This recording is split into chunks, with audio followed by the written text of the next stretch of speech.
किया जाता है।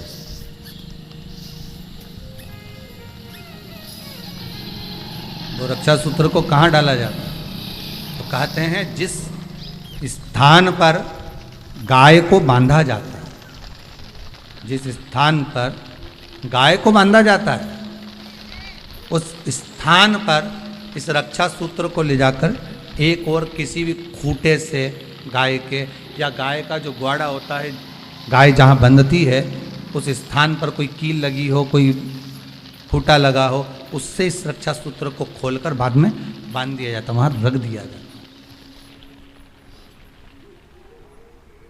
क्यों, किस लिए रखते हैं, क्यों जोड़ा गया इसको? हिंदू धर्म में रक्षा सूत्र को गाय से क्यों जोड़ा गया? उसका कारण केवल इतना है कि गौ माता, जब तक आपने रक्षा सूत्र बांधा, इसके बाद रक्षा सूत्र आपने अगर गौ माता के उस ग्वाड़े में कहीं ले जाकर बांध दिया है, दे दिया है, रख दिया है, 33 कोटि देवता गौ माता के भीतर विराजमान होते हैं। 33 कोटि देवता गौ माता के भीतर रहते हैं। और केवल ये जो ये गाय जहाँ बंधती है, गौशाला जो होती है ना, गाय जहाँ बनती है, जहाँ पर गौ माता निवास करती है, हम तो कहते हैं लोग वृंदावन किससे मिलने जाते हैं? जम के बोलिए जरा, भगवान कृष्ण से, ठीक है? और भगवान कृष्ण किसको चराने जाते हैं? गौ माता। मतलब तुम कृष्ण जी के पीछे और कृष्ण जी गौ माता के पीछे। क्यों? तो उसका सीधा सीधा प्रसंग है कि गाय के ग्वाड़े में, गाय के उस आंगन में, गौशाला आदि में जहां गाय बनती है, उस जगह पर अगर आपने रक्षा सूत्र बाद में बांधने के बाद 8-15 दिन, महीने बाद, 2 महीने, 4 महीने, 6 महीने, 8 महीने के बाद में आपने वहां बांध दिया, रख दिया, तो जिसके हाथ में बंधा होता है उसकी रक्षा स्वयं गौ माता में विराजमान 33 कोटि देवता करते हैं। उसकी रक्षा का सूत्र फिर वो संभालते हैं, फिर वो आपके नहीं, फिर वो संभाले। कोई बड़ा काल आ रहा है, कोई बड़ा एक्सीडेंट होने वाला है, कोई ग्रह बेकार हो गया, उसको फिर संभालेगा कौन? वही गौ माता। गाय, बेटी और संत, ब्राह्मण, साधु, सन्यासी, तपस्वी, साधक, उपासक, ये संभाल, ये संभाल।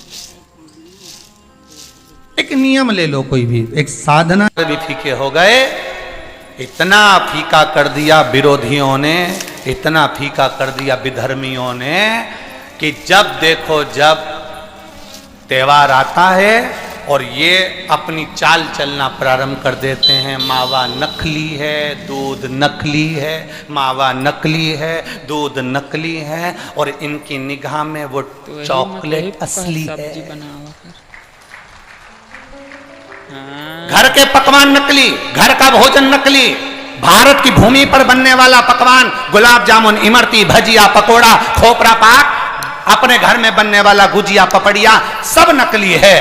बस बाजार जाओ, रक्षाबंधन का त्योहार है, एक टॉफी भाई बहन को, बहन भाई को दे दे, और इसको त्योहार कहते हो? त्योहार वो होता है जो घर की माँ घर में मिठाई बनाए और बच्चों को खिलाए, उसको त्योहार कहते हैं। फीका कर दिया त्योहारों को। जो भी त्योहार आते हैं या तो 2 हो जाएंगे, 3 हो जाएंगे, या फिर इतने छोटे हो जाएंगे कि उसमें आप विचार करते रहोगे कि मैं कल मनाऊं कि परसों मनाऊं। बस इसी विचार में पड़ते रहेंगे, और हमारा सनातन धर्म का जो हमारा एक आनंद है, हमारे जीवन का जो सुख है, त्योहार का जो उत्साह है, त्योहार का, जन्माष्टमी आती थी पहले, लोग ऐसी जन्माष्टमी मनाते थे। रामनवमी आती थी पहले, रामनवमी मनाते थे। रक्षाबंधन आता था पहले, रक्षाबंधन खुशियों से मनाते थे। जब होली आती थी, होली खुशियों से मनाते थे। दिवाली आती थी, दिवाली खुशियों से मनाते थे। संक्रांति आती थी, संक्रांति खुशियों से मनाते थे। जितने त्योहार आते थे, एक आता था और उसमें उत्साह, उमंगता, आनंदता होती थी। आज के जमाने में इतना इतना बांट दिया, इतना इतना बांट दिया कि त्योहार को भी 2-4 कर दिए, तो लोग विचार में पड़े रहते हैं, अब करें तो करें क्या, अब विचार करें तो करें क्या। टॉफियों को इतना जरूरी बता दिया कि घर में मेरी माताओं के हाथ की बनी हुई गुलाब जामुन, खोपरा पाक, गुजिया और पपड़िया कोने में पड़ा रहता है, और वो टॉफी एक मूल हो जाती है, एक चॉकलेट मूल हो जाती है। और हम समझ नहीं पा रहे विधर्मियों को, हम सोच नहीं पा रहे कि हमारे सनातन धर्म पर कुठार प्रहार है ये, हमारे सनातन धर्म को नष्ट करने का प्रहार है ये। त्योहारों पर कौन सा एक किसी ने बता दिया, कौन से शास्त्र, कौन से वेद और कौन से पुराण में लिखा है कि त्योहार पर बहन भाई को तिलक लगाए तो टॉफी खिलाए, चॉकलेट दे। यह हमारा सभ्यता, हमारी संस्कृति और हमारा संस्कार नहीं है। यहां तो यह नियम है, बहन भाई को जब राखी बांधे तो बांधने पर उसने अपनी माँ से जो मिठाई बनाई हो वो थाली में रखी हो, और बहन भाई को और भाई बहन को खिलाए, तो माता पिता का आशीर्वाद उसके शरीर में पहुंच जाए, उसके जीवन में पहुंच जाए। हम किन ओर जा रहे हैं?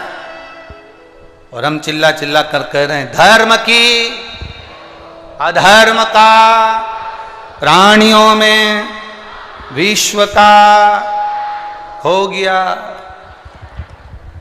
सीधी बात। हम जा पा रहे हैं, हम किस पथ की ओर, हम किस मार्ग की ओर जा रहे हैं?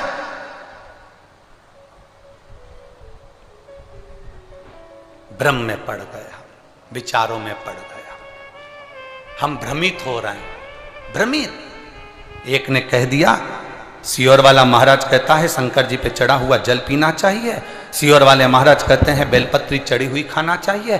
फिर कहीं का आ गया जिसको सियोर वाले महाराज का विरोध करना था, उसने कह दिया ना जल पियो ना बेलपत्री खाओ, नहीं तो तुम्हारा जीवन ऐसा हो जाएगा। ये विरोध शास्त्र का नहीं है, ये सियोर वाले महाराज का है कि इन्होंने अगर बोला है तो उसका विरोध करना, इन्होंने बोला दुर्वा चढ़ाओ उसका विरोध करना, इन्होंने बोला चावल चढ़ाओ इसका विरोध करना। और दुनिया के लोग उनके झाले में पड़ जाते हैं। हमारा नियम निवेदन है, ना तुम सीहोर वालों की मानो ना तुम किसी की मानो। गीता प्रेस गोरखपुर की शिव पुराण बाजार से लेकर आओ, उसको दिल से धीरे धीरे पढ़ो, उसमें सब मिल जाएगा तुमको जो सीहोर वाला अपनी व्यासपीठ से बोलता है। स्कंद पुराण लाओ, नर्मदा पुराण लाओ, लिंग पुराण लाओ, देवी भागवत लाओ, ब्रह्म विवर्त पुराण लाओ, सारी पुराणों को घर में लाकर रखिए और एक एक पुराण का धीरे धीरे अध्ययन करो कि सियोर वाला महाराज कहीं अलग जगह से तो नहीं बात रहा। एक एक पुराण का अध्ययन करो। केवल फेसबुक, यूट्यूब और मोबाइल पर ज्ञान नहीं मिलता कि आप थोड़ी देर खोल के बैठकर आपने ज्ञान ले लिया, ये तो हमने पढ़ा था शास्त्र में ऐसा। शास्त्र को पढ़िए, वेद को पढ़िए, अपने पुराणों को पढ़िए, उसका अध्ययन करिए कि बेलपत्री का चरित्र कहां वर्णन करा। एक बेलपत्र दान का जो वर्णन हमारे शास्त्रों में किया गया, एक वृक्ष लगाने का फल हमारे शास्त्रों में कहा